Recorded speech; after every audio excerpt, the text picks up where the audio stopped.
Hello everyone, কেমন আছো তোমরা সবাই? আমি তো খুব ভালো আছি। Welcome back to my channel Dishakis blog. এই ব্লগটা ছিল আমার একটা ডে অফের দিন। তো যেহেতু ভয়েস ওভার দেওয়া হয়নি তাই পোস্টও করা হয়নি। আজকে সুযোগ মিললো, ভয়েস ওভার দিচ্ছি আর তোমাদের সাথে পোস্টটা শেয়ার করছি। আর ব্লগটা কিন্তু একদম সকাল সকাল থেকেই শুরু করে দিয়েছি। ঘুম থেকে উঠেই আগে আমার ছোট বাগানটা তোমাদের সাথে শেয়ার করছি। দেখো কত গাছ লাগিয়েছি, কিন্তু যেহেতু ভালোভাবে বৃষ্টি হচ্ছিল না, গাছগুলো কেমন নষ্ট হয়ে যাচ্ছে। কিন্তু আজকে সকাল থেকেই বেশ মেঘলা মেঘলা ওয়েদার, মনে হচ্ছে বৃষ্টি হবে। আর যেই পরিমাণ গরম পড়েছে তো গাছগুলো তো নষ্ট হবেই। ঠিকমতো জলটাও দেওয়া হয়, কিন্তু তাও কেমন হয়ে যাচ্ছিলো। একটা বৃষ্টির জল পাওয়া আর এমনি জল দেওয়া একটা আলাদা ব্যাপার না। তাছাড়া যা গরম আর যা রোদ উঠেছে, তো সুন্দর বৃষ্টি হবে। আজকে মেঘলা ওয়েদার যেহেতু বৃষ্টি হবে, গাছগুলো মনে হচ্ছে এবার তরতাজা হয়ে উঠবে একদম। এই দেখো, এটা কিন্তু কাগজ ফুলের গাছ। এগুলো কেটে কেটে রাখছি যাতে ছোট থেকেই ফুলটা ফোটে। আর এইটা হচ্ছে গোলাপ ফুলের গাছটা, দুটো ফুল ফুটেছিল, ওটা নষ্ট হয়ে গেছে, কাঁচি দিয়ে কেটে ফেলে দেওয়া হয়েছে। আর এইটাকে কী গাছ বলে আমি জানি না, তোমরা জানলে কমেন্ট করো। আর পেছনে এই গাছটা হচ্ছে জেট প্ল্যান্ট, এটা কিন্তু অনেক বড় হয়। আর এইটা আমার হচ্ছে তুলসী মঞ্চ, এখানে আমি হচ্ছে রোজ জল দিই। দাঁড়াও দাঁড়াও, এদিকেও আমার অনেক গাছ আছে, দেখাচ্ছি। এইদিকে দেখো, সুন্দর দেয়ালের সাথে ঝুলিয়ে দিয়েছি। এইগুলো আমি ঘরে যখন গেছিলাম ঘর থেকেই নিয়ে চলে এসেছি। সুন্দর ফুল ফোটে, কিন্তু এখনও ফোটেনি। আর এটাকে কী যেন একটা বলে, ভুলে গেছি আমি এখন।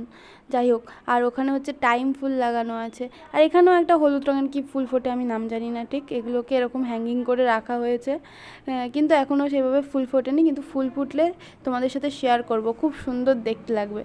তো চলে এলাম, এবার আমি একটু ফ্রেশ হয়ে এবার খাওয়া দাওয়া করতে হবে। অনেক বেলা হচ্ছে, তখন 9টা প্রায় বেজেই গেছে। যেহেতু ছুটির দিন, একটু তো আলসেমি করতেই হবে। আর দেখো, আমি জানলায় কিন্তু মশারি লাগিয়ে দিয়েছি, কারণ প্রচুর মশা ঢোকে, তাই জন্য ওরকম মশারি কাটিং করে লাগানো আছে যাতে মশাটা কম ঢোকে। তো বলতে বলতে আমি মুখ টুক ধুয়ে পুরো রান্নাঘরে চলে এসেছি। আর আমি এটা কিন্তু কী খাচ্ছি তোমাদের সাথে সেটাও শেয়ার করছি। এটা আমি আজকে অ্যাপেল সিডার ভিনিগার খাবো। এটা কিন্তু কোনো চা না, অ্যাপেল সাইডার ভিনিগার। একটু ডায়েটিং শুরু করছি, জানি না কতদিন টিকবে এই ডায়েটিং। তাও যাই হোক, আবার শুরু করেছি। আমি শুরু করি আর বন্ধ করি, কিন্তু রোগা আজ অবধি আর হতে পারলাম না। এবার দেখা যাক এটা আবার কতদিন চলে। তো সকালটা শুরু করেছি অ্যাপেল সাইডার ভিনিগারটা খেয়েই। আমি একটু উষ্ণ গরম জল করে নিয়েছি, আর দেখলেই 1 চাপা মতো ওই অ্যাপেল সাইডার ভিনিগারটা দিয়েছি। তো এটাই আমি এখন চায়ের মতো গরম জল করে করে খেয়ে নেব। তারপরে ব্রেকফাস্ট করেছি। 3টে হচ্ছে এখানে ব্রাউন ব্রেড নিয়েছিলাম, আর সাথে একটা হচ্ছে ডিমের পোচ নিয়েছিলাম।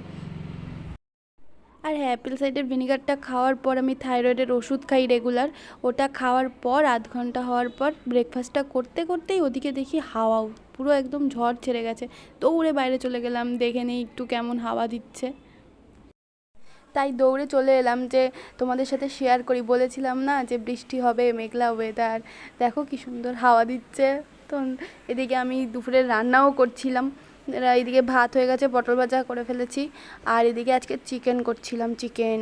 তো রান্না করছি আর দৌড়ে দৌড়ে খালি বাইরে চলে যাচ্ছি। যে সুন্দর হাওয়া দিচ্ছে, বেশ ভালো লাগছে। ভালো তো লাগছে বৃষ্টি হবে ভেবে, কিন্তু এদিকে আমি অনেক জামা কাপড় আজকে আবার ভিজিয়েছি। ভাবছি এগুলো তো কাচবো, কাচার পরে কি করে শোকাবো আজকের। বৃষ্টি তো হবে নির্ঘাত। বলতে বলতে আমি কিন্তু কেচে ফেলেছি ওগুলো, তার আগেই আমি জামা কাপড়গুলো ভিজিয়েছিলাম। কিন্তু এদিকে বৃষ্টি পড়ছে আর এদিকে আমার জামা কাপড়ও শোকাচ্ছে। মানে আমি বেহুলা হয়ে গেছি আর কি। তারপরে একদম তোমাদের সাথে শেয়ার করছি, দুপুরবেলা ঘুম থেকে উঠে তারপরে আবার ভিডিও করতে লাগলাম। তো এখানে কিন্তু এটা আমি কাঁচা মিঠে আম ছিল, সেটাকে একদম কেটে নিয়ে বসে পড়েছি দরজার সামনে। বাইরে বসে বসে সেটাকে খাচ্ছি এখন। বেশ টেস্টি টেস্টি। কে কে পছন্দ করো বলো কাঁচা মিঠে আম খেতে? আমার তো খুবই ভালো লাগে, একদম সুন্দর। তারপরে সন্ধ্যার দিকে একটু বেরিয়ে পড়লাম ঘুরতে। রাস্তাঘাট দেখে তো বুঝতেই পারছো যে প্রচুর বৃষ্টি হয়েছে, কিন্তু এখন একটু কম আছে বৃষ্টিটা, কিন্তু মেঘলা ওয়েদার সেই আছেই। কিন্তু একটু হেঁটে আসি ভাবলাম ওনার সাথে, এই যে আমার উনি। তো বেরিয়ে পড়লাম, সাথে ভাইও ছিল। এই পাশাপাশি একটুখানি সামনে দেখা করেছি ওর সাথে।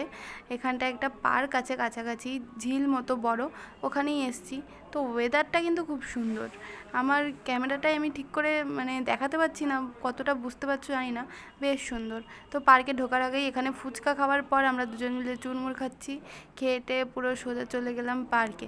বেশ সুন্দর হাওয়া দিচ্ছে, তারপরে আবার ঝিলের পার, মানে বুঝতে পারছো কী লেভেলে হাওয়া। তো দেখো জায়গাটা কি সুন্দর, সুন্দর হাওয়া দিচ্ছে। এই দেখো, সুন্দর না জায়গাটা? আমার তো খুব ভালো লাগে এখানটায়। বৃষ্টি পড়ে সব বসার জায়গাগুলো ভিজেছিল, তো আমাদের কাছে ছাতা ছিল, ছাতা দিয়ে কোনোরকম মুছে বসে পড়েছি। আর আমি ওকে বললাম একটু ভিডিও করে দাও না তুমি, কি সুন্দর দেখো জলের মাঝখানে কি সুন্দর ফোয়ারা, বেশ সুন্দর। ওই যে পিছনে ভাই ছিল, আর ওকে আমি আবার বলছিলাম যে জায়গাটা একটু ভালো করে মোছো, ভিডিওর মধ্যে একটু দেখাই। বলছে হ্যাঁ মোছা আছে, তুমি বসো বসো, আমি আর মুছবো না। মানে ভিডিও করছি দেখে আর কিছু করবে না উনি, তার আগে যা মোছার উনি মুছে দিয়েছেন। তো ওইখানেই অনেকক্ষণ বসেছিলাম, একটু রিলস ফিলস করছিলাম দুজনে মিলে। অনেক দিন কোনো ভিডিও করা হয়নি, দেখা হয়নি, তো অনেক ভিডিও করলাম, গল্প করলাম বসে। তারপরে বেরিয়ে চা খেয়েছি। এই গরম, মানে গরম কি থুরি থুরি, গরম না, মানে এরকম সুন্দর ওয়েদারে চা খাবো না, এটা হয়? আর তোমাদের সাথে আর কিছু শেয়ার করার মতো নেই, কিছু পিক ছিল, সেগুলোই তোমাদের সাথে শেয়ার করলাম। ভিডিওটা ভালো লাগলে অবশ্যই লাইক করে দিও, কমেন্ট করে দিও, আর শেয়ার করে দাও। আর তুমি যদি আমার চ্যানেলে নতুন হয়ে থাকো তাহলে প্লিজ আমার চ্যানেলটাকে সাবস্ক্রাইব করে দাও। ততদিন ভালো থাকো, সুস্থ থাকো, দেখা হচ্ছে পরের ভিডিওতে। চলো টাটা।